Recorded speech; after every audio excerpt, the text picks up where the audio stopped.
This morning we have a very interesting subject that not only goes back to the old philosophies, but also comes down to modern times. And that is this problem that we have of time itself, the past, the present, and the future. There is an old saying in the philosophies that the past is dead, the future is unborn, only the now is actually available to us. There is much more to it than that, but I'd like to point out that for most purposes, our present humanity functions on these three levels. And the ones who live in the past and the ones who live in the future, so to say, are the ones that have become of interest to psychiatrists and psychologists, because they are the ones that accumulate a variety of peculiarities. The problem of living in the past is a distinct failure. Most everyone we know somewhere is tied to memories. Memories of childhoods, memories of broken homes, memories of delinquent children, all kinds of memories. Many of these memories are more or less negative, and many of the people who have them are more negative. And the result is there comes a long cycle of self-pity, a great many problems in which the individual feels that he has been unjustly treated, and also gradually comes to live in his own misfortunes. Many of these people go off by themselves and live as hermits, or separate from their families and relatives and live in a retirement home. Many of them are more or less unhappy about society.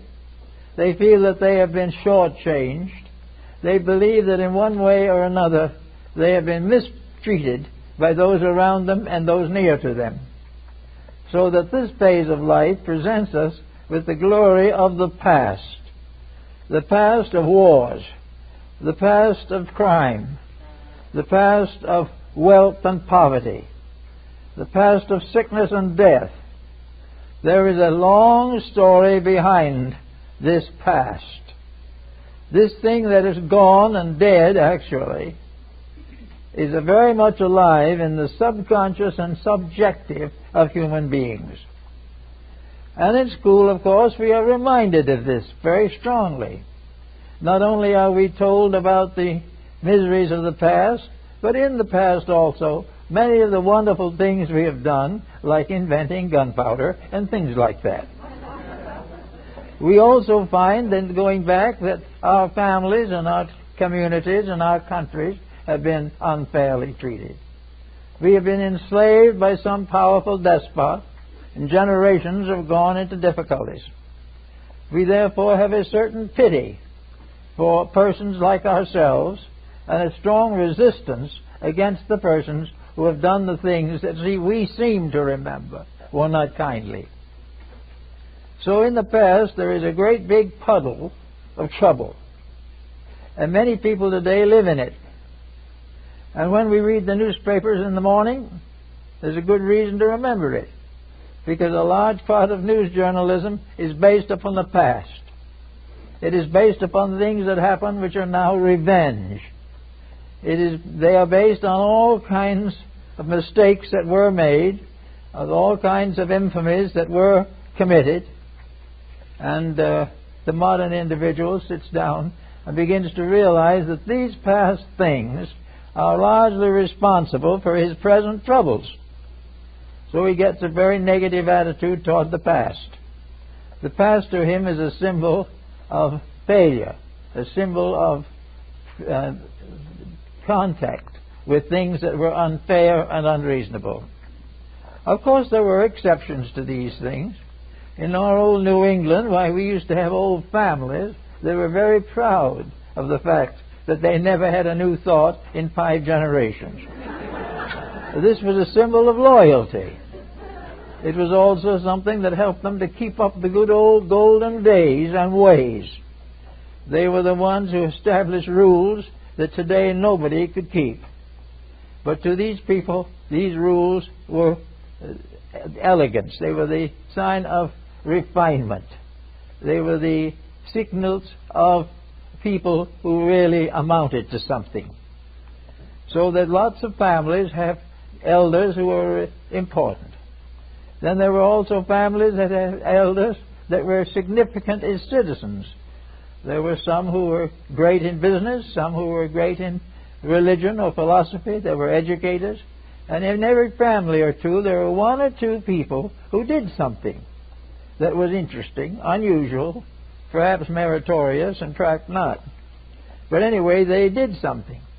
And they become the family heroes.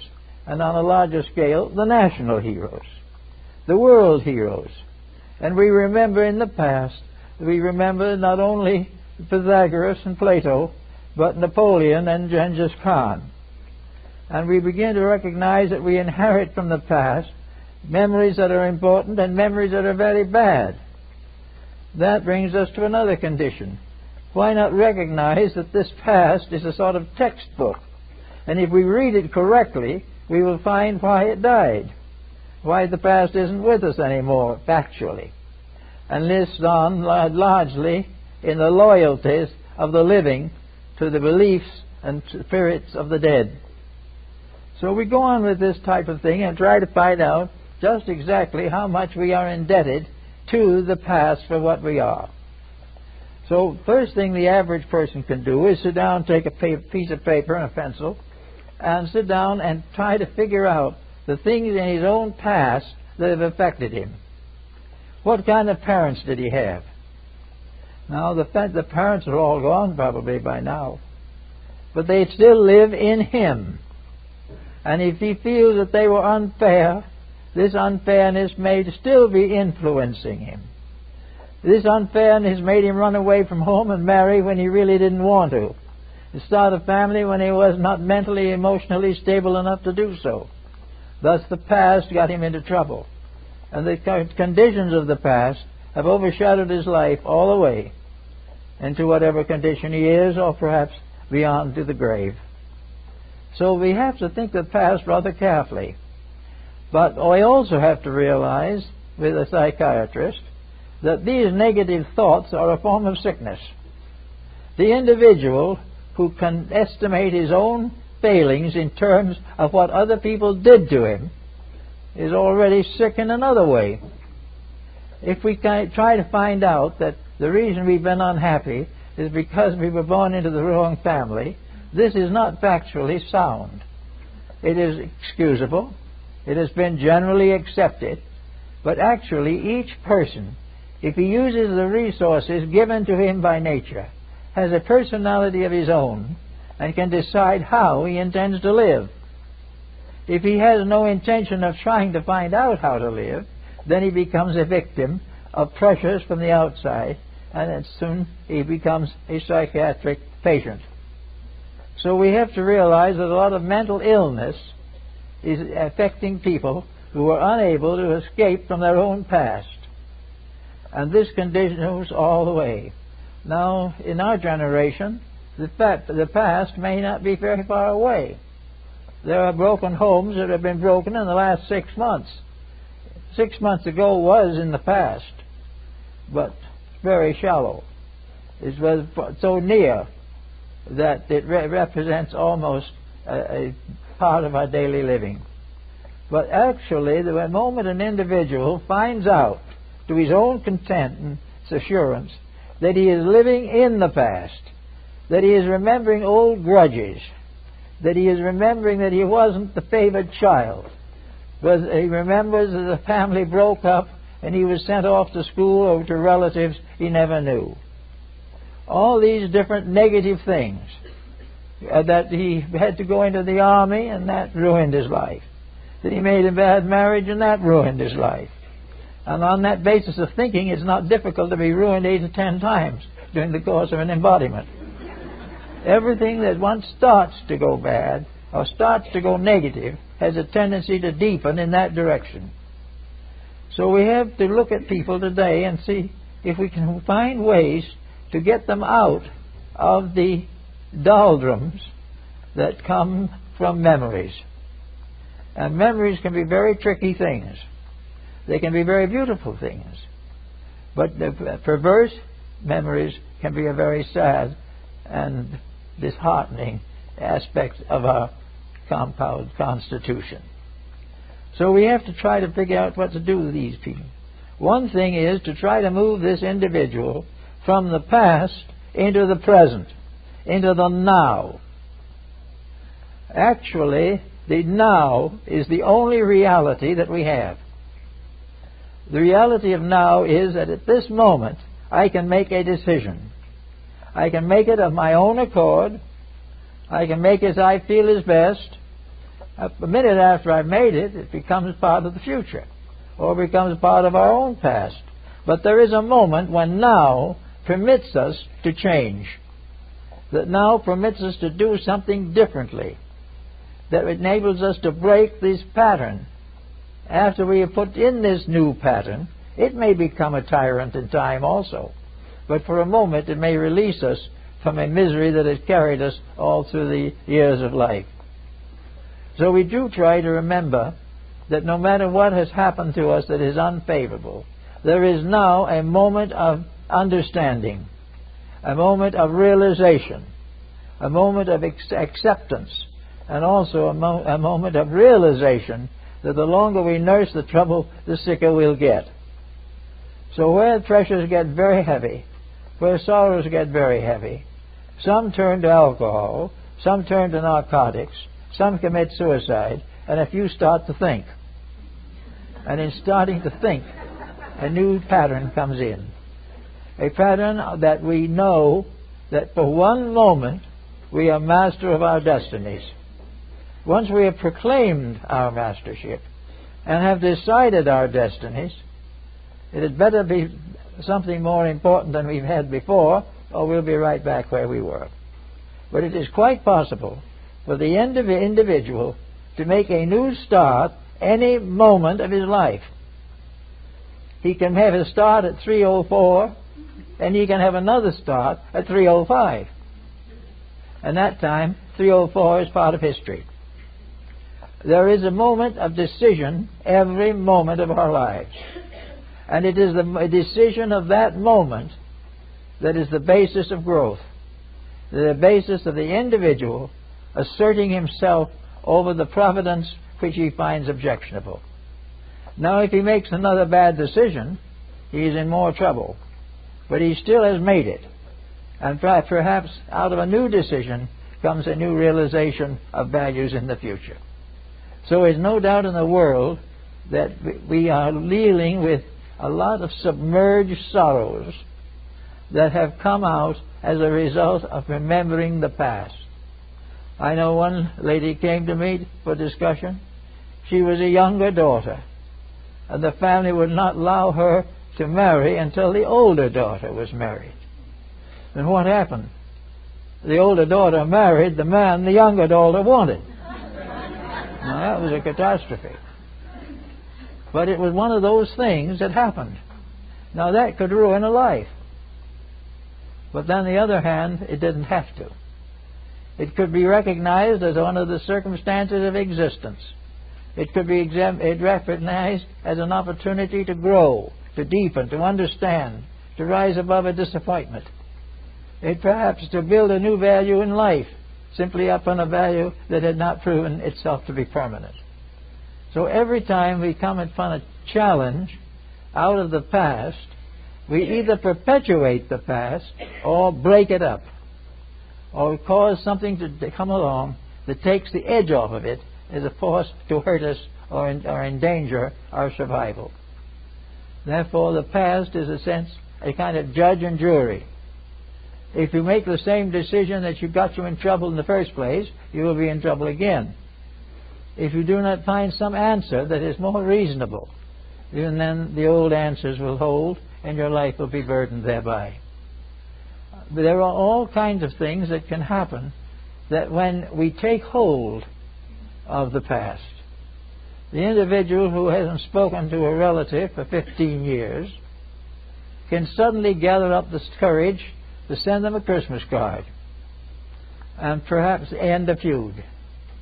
That card went in a moment of now. Something that we forbidden to do because we can do what we will until we have done something else that blocks it. So this ended a feud, and the people, older but wiser, mended a situation that had disturbed the family for years. Another individual had a very bad marriage. In this very bad marriage, with a divorce, 2 small children were involved. The mother, the children, felt that this situation was not her fault, that things had happened that should never have happened, and that somebody else was to blame. So these are the things that could be taken into the idea of dead yesterdays. But then now comes the problem of what to do to make it a dynamic living tomorrow. So when the time came to take care of the problem, the individual had to determine whether he would keep the feud going, whether he would continue to be injured, to continue to be subjected to tyranny, or whether he would grow up out of it and think of something better. Also, we find things of this kind come up in business. An individual has a job that is not very pleasant. He isn't enjoying it greatly.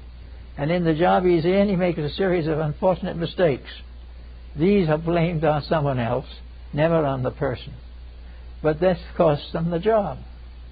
So now we have another individual with a past which is now, to their mind, filled with unfairness. There's something that they have been injured that they did not deserve. In the past, their minds did not permit them to recognize the fact that they did deserve this. But if they've grown up a little into that moment which is now, they could see from the viewpoint of now why they were wrong then. And in this moment, relieve themselves of a very heavy burden of memories. In fact, every time we look back into a family situation or a world situation and find it intimidating or depressing or dangerous, we have to realize that it is part of this tendency that we all have to perpetuate the sorrows that have come to us. Now we have nations today.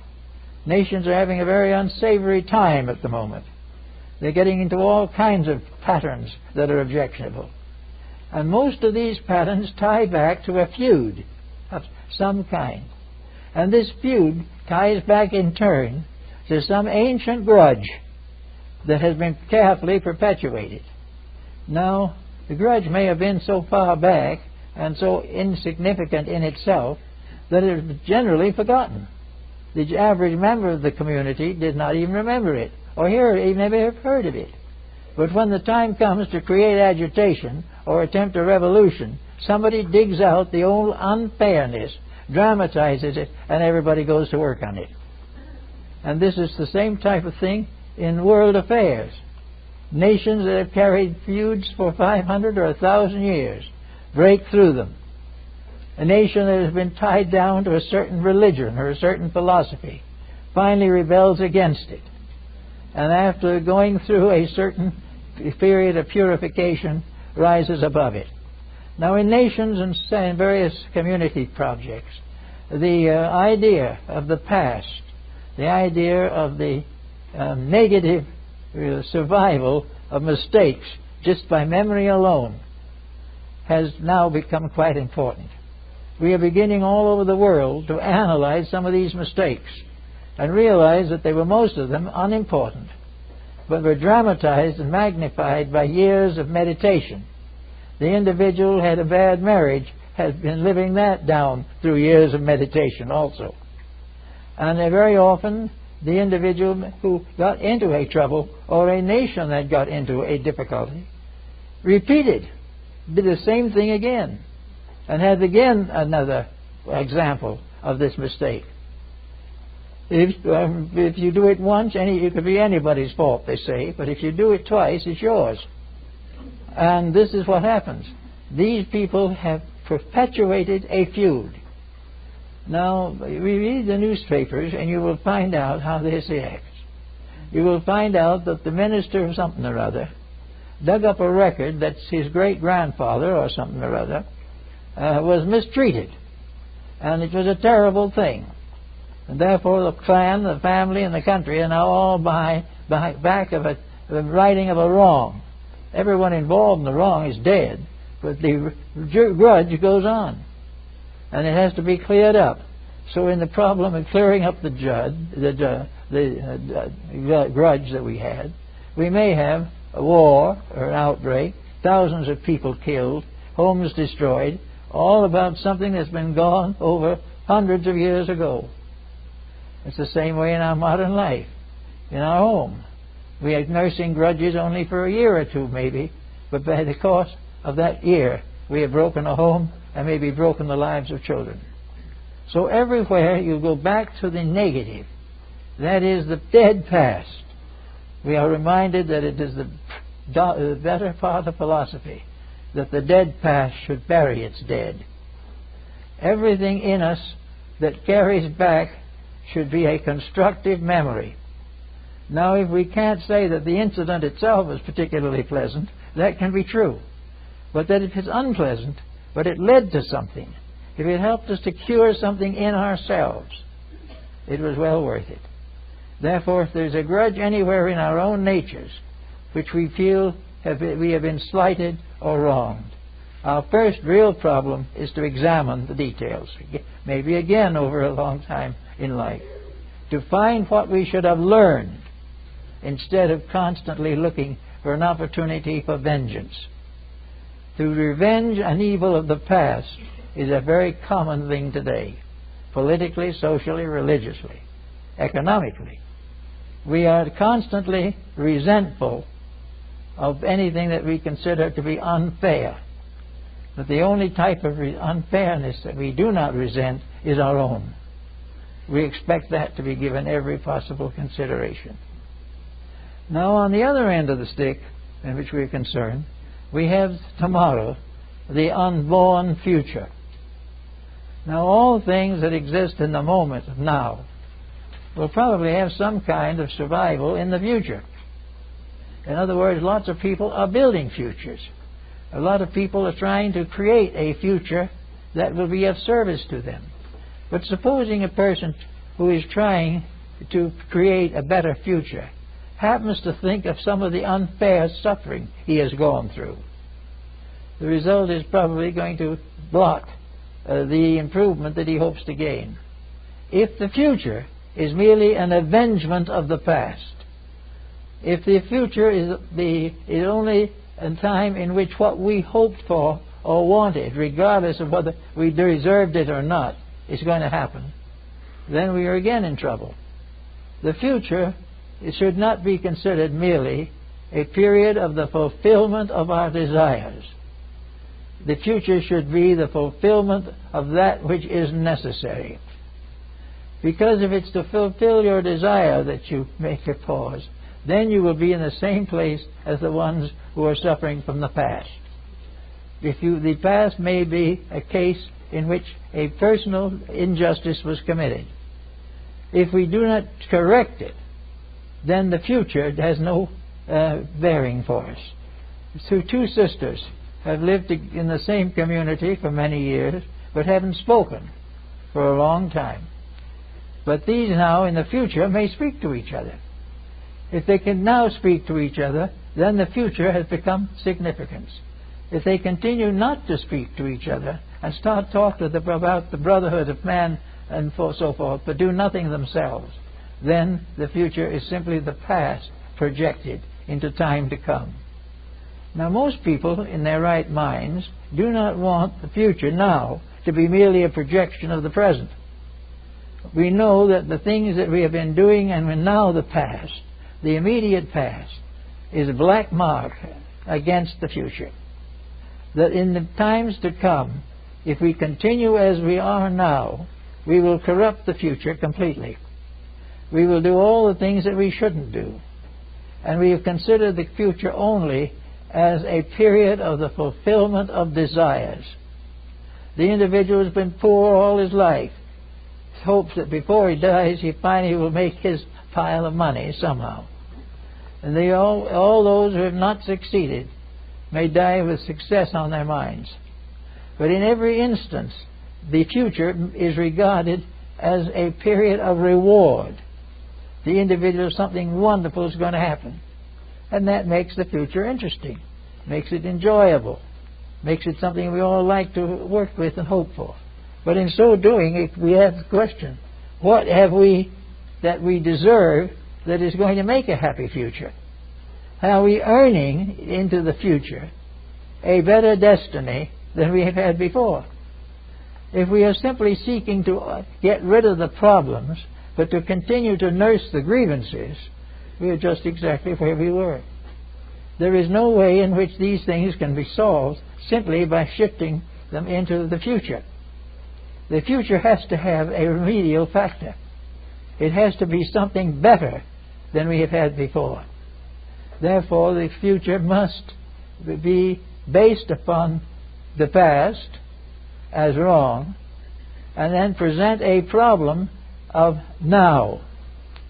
And when you get through realizing that we were wrong in the first place, that the problem is that we brought forward into the present and now think to take it into the future, unsolved political problems, unsolved family problems, unsolved world economic issues, then we cannot expect anything very fortunate.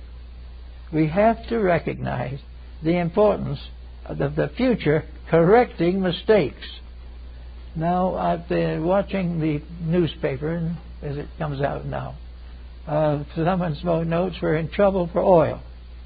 We just had another tanker go up and a great loss of oil. And but somebody in their mind thinks, well, probably by the time we need it, we'll discover another place where there's plenty of oil. We will have another one. Or if we do not have another one, we will use something else instead of oil. We will find a way out of this difficulty without changing ourselves, without changing our own desire to do exactly as we please. We want certain things, but we will not suffer for them. They must be made pleasant and happy. Now, if the karmic laws that were recognized in the Orient actually hold good, nearly every problem we have today is ancient business. We are now in the midst of problems that should have been solved 5,000 or 10,000 years ago. But because they were not solved then, they were carried on to 1,000 years from now, and we had another chance at them and muffed it again. Now it's only a year or two to pick up the same problem. It's always done the same thing to us. We know definitely inside ourselves that we cannot win against facts. But we'll keep going on believing that they'll find another source of oil somewhere under Greenland or something of that nature.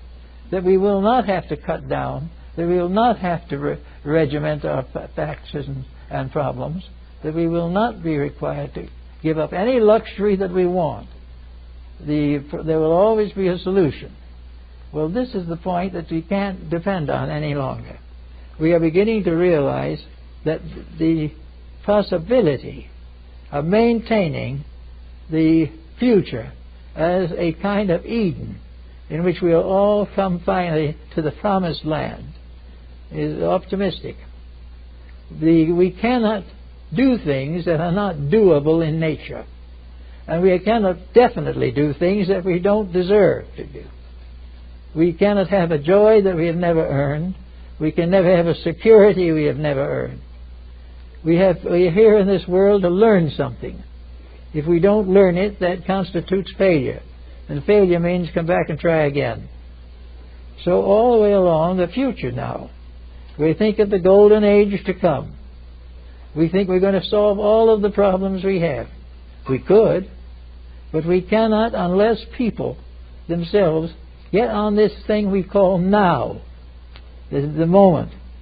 And in the moment, make decisions that change the course of the future. If we expect the future to change its own courses to please us, or take it for granted that if we amble along full of mistakes, we will get through somehow, these things are going to defeat the problem of progress. So we have to settle down and begin to think a little bit about it. Thinking about conserving, because that is the way to survive under the present system. And yet everywhere we look, we find that people are not mature enough to look forward with hope and joy to hard work. We do not want to work. We want to recreate. But only God knows how we expect to recreate. Most of the recreations we have now are not only stupid but vicious. If we want to try to be happy in the world as it is, we have a very big job and we can never win it. Because there's nothing really basically here to make us happy. We have to earn happiness or we don't have it. That was one of the secrets of the Arabian Nights entertainment, those famous old stories. Happiness must be earned. We are not earning happiness in television, motion picture, literature, music, art. None of these things is being used to earn merit. So there being no merit, there will be no result of merit. Now, merit is a term used in Eastern philosophy very generously. It means actually something that is deserved. It means that if we have a certain merit, then we will have a condition appropriate to that arise in our society. No merit, no progress. No merit, no peace. We must do the things that cause the thing we want. So we have in front of us now we have the future. The future, which is all kinds of things. The future, which is hope. And it may be, it will come true, but hope doesn't happen too much if it isn't earned and deserved. So we have all kinds of possibilities of making this a better world. But we cannot do it simply by hoping. Nor can we do it on the grounds that the present policies will do it. We are already in the presence of policies we know won't do anything. Or if they do anything, it will be to make problems worse. There will be no way of getting the future we want simply by sitting back, dreaming about it, holding the thought, and hope we can find a candidate to elect who will do it. It can't be done this way. We want to take the old and reform it. We want to build it into the new and make a better world for all of us. And this is a job. This is something that cannot be done by prayer alone. Or, if we want to say it, the most profitable prayer that will do the job is work.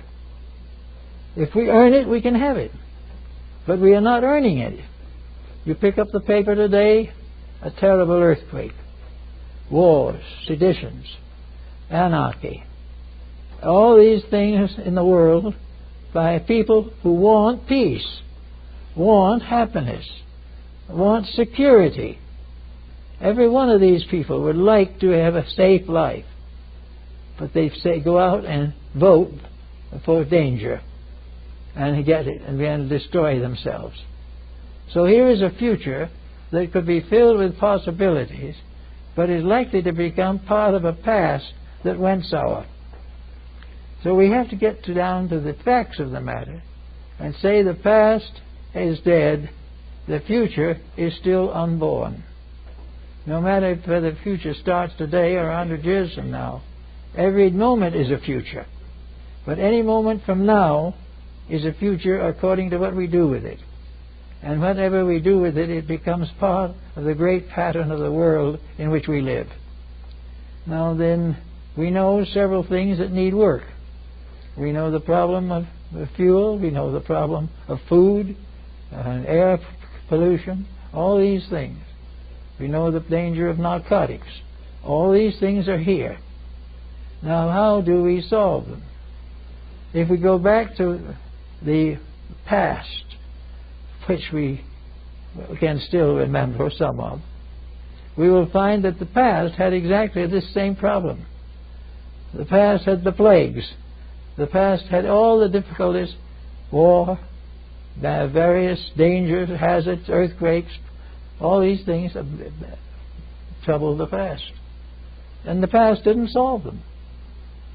It has given us a new kind of cotton machine. It's given us telephone, television, but it has never made the world safe to live in. It has never helped the individual to unfold the resources within himself. All that we get is a kind of panacea, which panacea is nothing, on the grounds that if we follow the rules, we will be able to survive. But we are following rules now, but we're not surviving. We are knowing beyond all doubt that we are using man-made rules to run a divinely made universe. We are here to use our own yes and no's and have our own senates and congresses to pass judgment on situations and conditions which we do not understand and never will. We do not recognize the fact that beyond all these other things is common sense. And common sense is something we can't get along without. And this common sense has to come in. And it's summed up in the Bible very simply. As ye sow, so shall ye reap. It's simple as all that. We've got to cause these securities or we cannot have them. So in the past, we have insecurity. In the future, we have a potential area for the correction of insecurity. But if things drift, it'll be just as insecure as all the rest. And between these two, we have a moment of decision. We have the individual who has the right to say yes or no. The individual who has the right to stay with what he believes at this moment. And most of all, to depend very heavily upon common sense. Now, for the now man, what are the basis of the rules that he has to work by? If he lives to take what he is now and the world as it is now and make it better, where is he going to get the rules? Well, I think Ben Franklin summed them up pretty well, and so did Bacon. He's going to get the rules by the realization that if the thing works, it's the rules. If it doesn't work, it isn't the rules. If he puts in a whole group of new rules, and 2 years later there's another war, the rules weren't the answer. The rules are not shadows written out in something or hung on a wall. Rules are working instruments that accomplish the necessary. If they do not accomplish the necessary, they are not the rules. So we try to find out what the rules are. And probably Ben Franklin is one of the ones who gave us some of these rules. His very simple answer was that the real rule is common sense. Now, common sense is something that everyone is born with to some degree, but it is usually smothered out in the cradle. It also, if there's any of it survives, it is killed off in the public school system. Common sense is the one thing nobody wants, because they realize that if they have common sense, they're going to have to live better.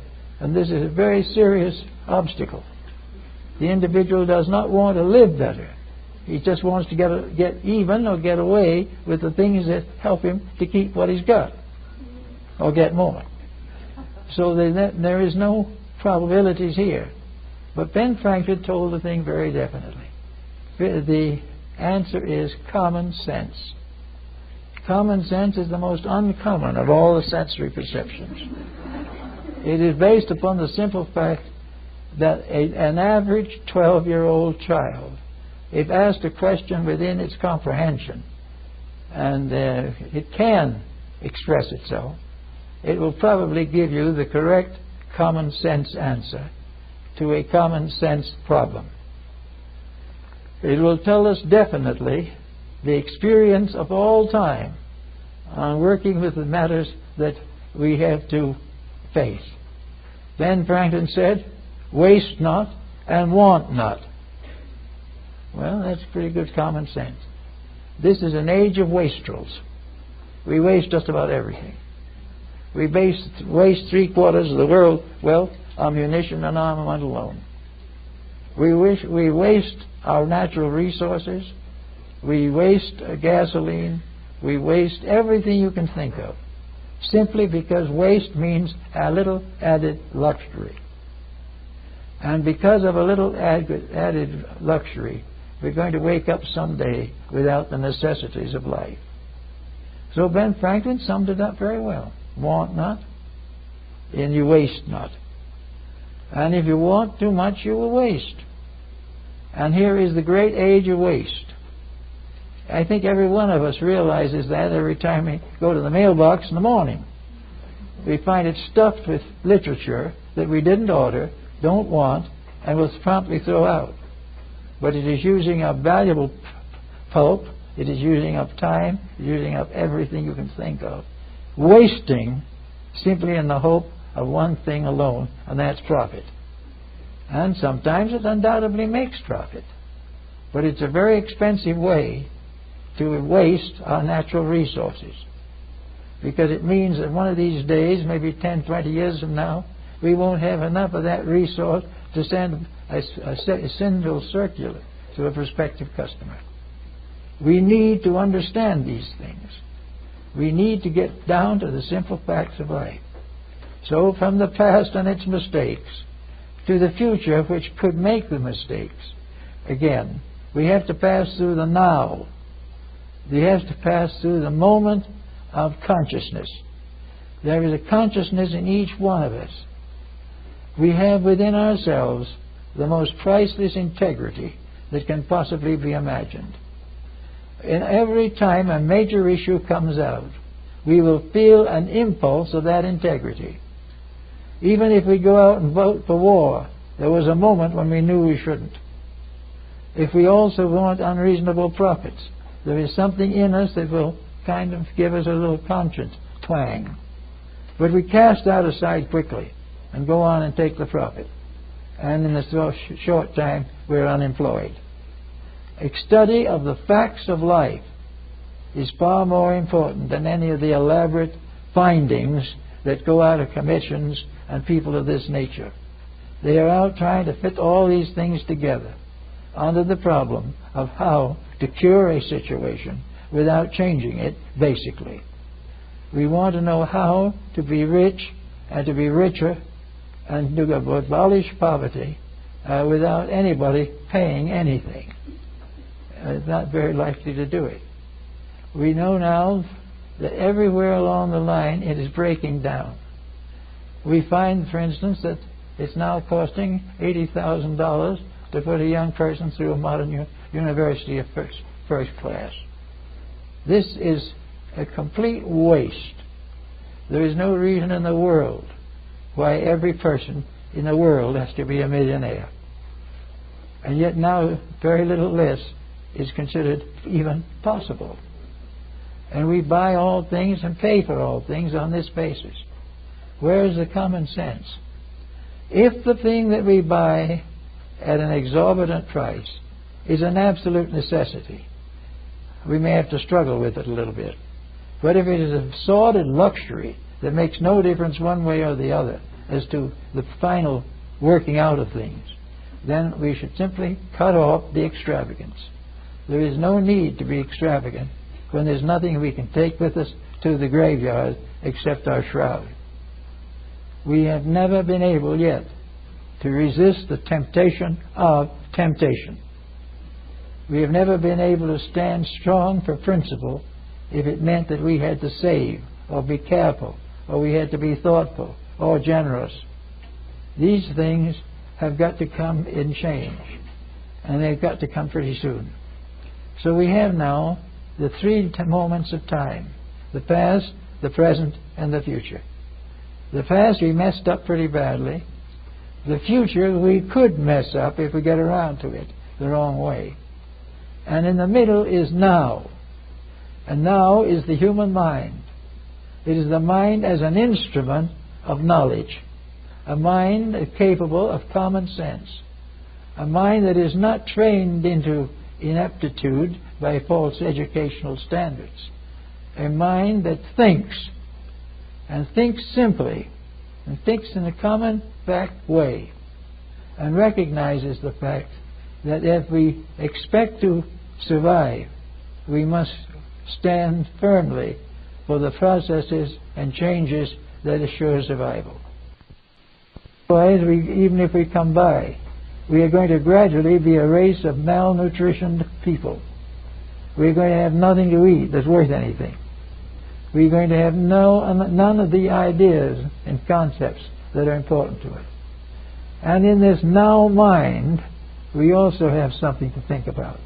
If we have enough bad generations, the now mind is damaged.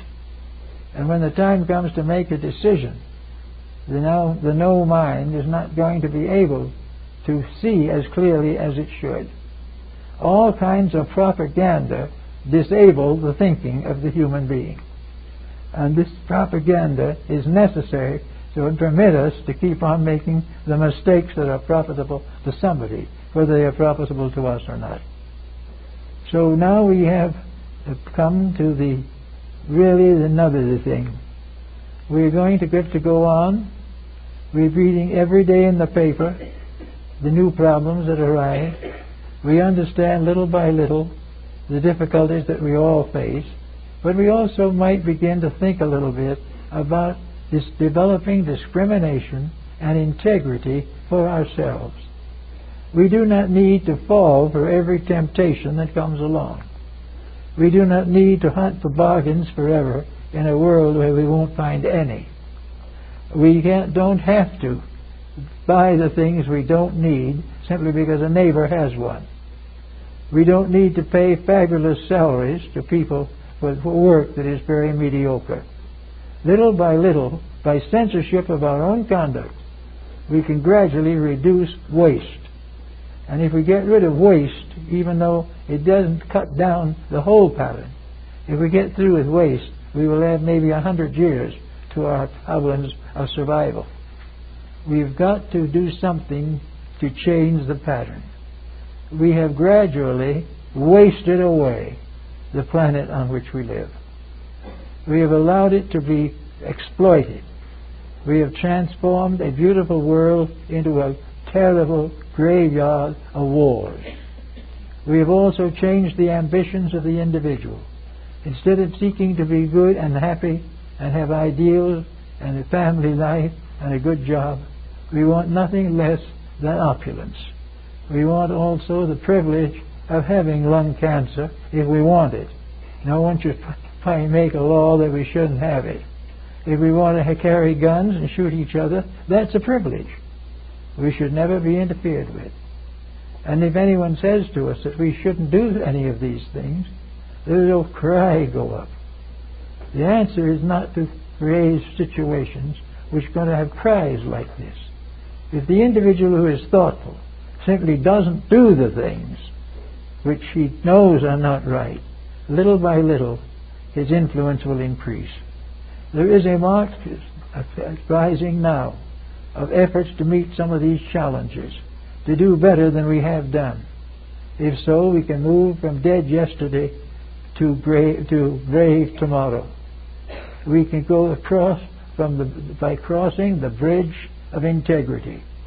If we go across of our own free will and joy in the future, we can achieve many of these things.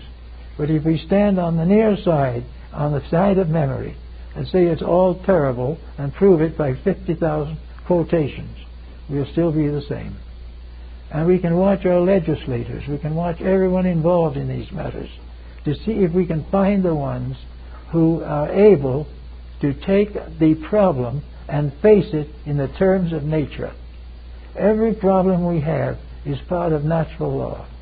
Every problem that we have is faced by nature on all kinds of sides, in every direction. And a wonderful, natural, intuitive wisdom guides the decisions. Man is capable of this intuitive wisdom, much more even than the animal. There are things that animals won't do that human beings do every day. They do not recognize the values of the faculties with which they have been endowed. So we know that one of the things that we can do, in the past we can organize the memories so they will teach us something. The future, we can organize our hopes so that they can accomplish something. And in between, in the now, in this moment, we can organize our recognition of values until we begin to do things first that deserve first action. The decision to do it right is ours, and it is based on perhaps the sorrows of having done it wrong too long. But if the time comes, we have to make these changes. Now, if we make them by revolution, we have thousands of dead. We have horrors of beyond worthy, of people who would rather die than straighten out their lives, because they do not realize that their lives are in their own hands and always have been. But if we can get things started, something will happen. And something that will happen that's very valuable. Now, in between yesterday and tomorrow, there is this I. There is this self. There is something that is in a mysterious way free from all these attachments. It is in us, but we have to use it. It has to be called upon to express itself. We have to make a rule about it. In the Orient, we have laws and we have systems of philosophy that help to develop and strengthen the discriminations that we need. But over in the West here, we're supposed to be graduates from those kind of rules. We're supposed to do right because it's right, not because we have to be taught to do it to please the gods. We have to do it to please ourselves, that we have to be right. But if we are right and can get to that kind of thinking, then we will realize there's no need for revolutions. There's no need for tearing down the statues. Little by little, step by step, we will correct the mistakes. And in so doing, we will discover that it is this correction of mistakes that is the reason we are here. We are here faced by decision. We are faced here by a problem that always presents two appearances. This is for one purpose primarily. It is to help us to grow. Instead of having a teacher tell us these things, it has circumstances reveal these things to us in no uncertain terms. We have to know by experience.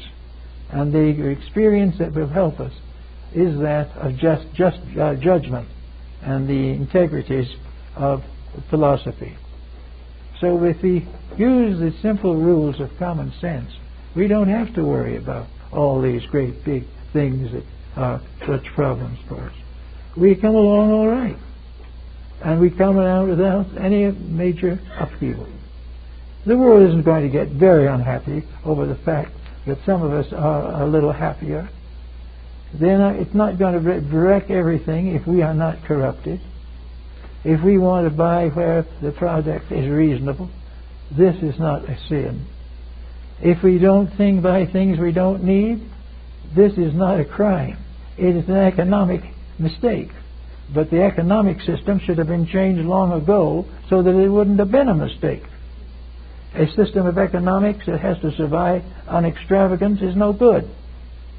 A system of government that has to depend upon policing peoples is not right.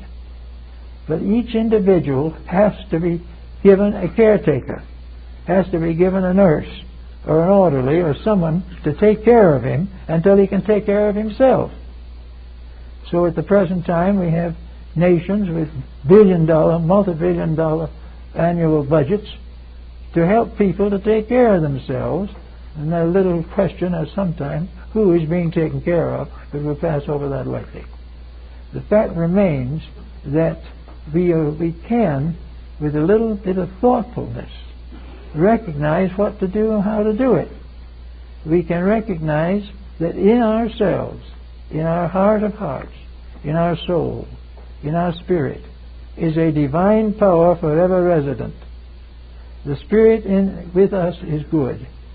The soul is its agent.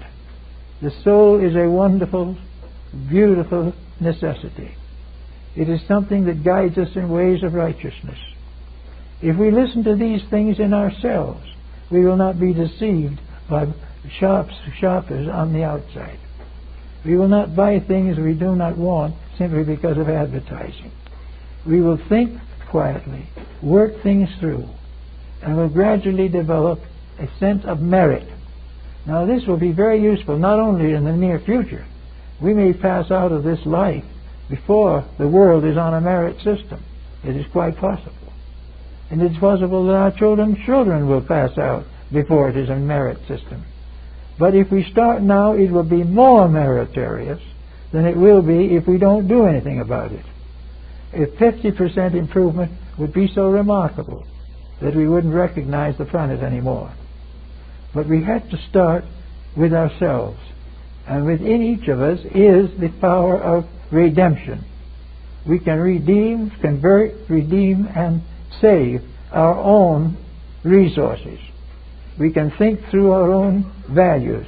We can be worshipful of our own good. We can see the God in our own souls and recognize and serve that God in the souls of others around us.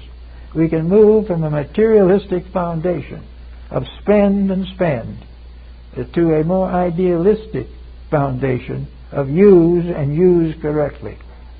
If we will do these things, we will find a more or less painless revolution. Certainly, it'll be a little inconvenient. We'll have a little worry over the idea that some prize fighter is making 10 times as much money as we are making. But if that gets all very serious in your mind, remember what the prize fighter does with the money. Gets nothing. It's gone in a few days, or some luxury, or at most he has to go to the grave taking nothing with him but what he brought. So that all this great falderal about fame and fortune is part of a viewpoint that has no foundation in integrity. And integrity says we're here to do interesting things. If we didn't have to worry about money, we could be artists, musicians. We could do all kinds of philosophy. We could serve each other. We could develop new ideas that would add thousands of years to the life expectancy of living things. We could have the investigation of values, and we could gradually develop within ourselves knowledge that we could take with us beyond the grave.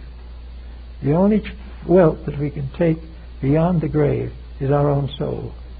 And the more we develop that soul, the more we work with it, the more we turn it to unselfishness, the more we use it for the development of securities for the needy and idealism for the ones who are ready for it. We can help to have a better generation of children. We can get over a great many problems without ever for 1 minute making anybody really unhappy, because the people who don't believe in it don't care anyway. And those who don't care anyway will have to wake up a few more times before they know what it's all about. But they'll be along anyway. You don't need to worry about them too much. We see in the last year or two a marked change in the attitudes of many governments and many people, individuals and races and communities, a realization of the importance and the need for the ensoulment of the skills of life. We need to know that we are here to learn, and that the things we are supposed to learn have to do with universal good, not simply the problem of making a few dollars while we're here.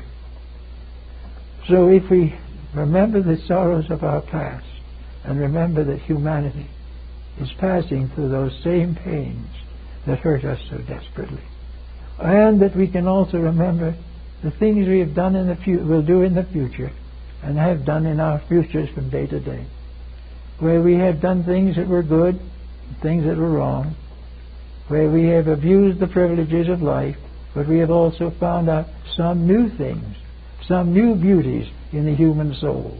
We suddenly become more aware that we are not evil creatures. We are simply children growing up searching to understand, searching for growth, and someday we'll be victorious. Now, these kind of thinkings, I think we will find that we can live our neighbors right now a little easier. We will, when the moment we realize beyond question that all antagonism, all that type of conflict, all jealousies, all conflicts of competition are unworthy of the human being.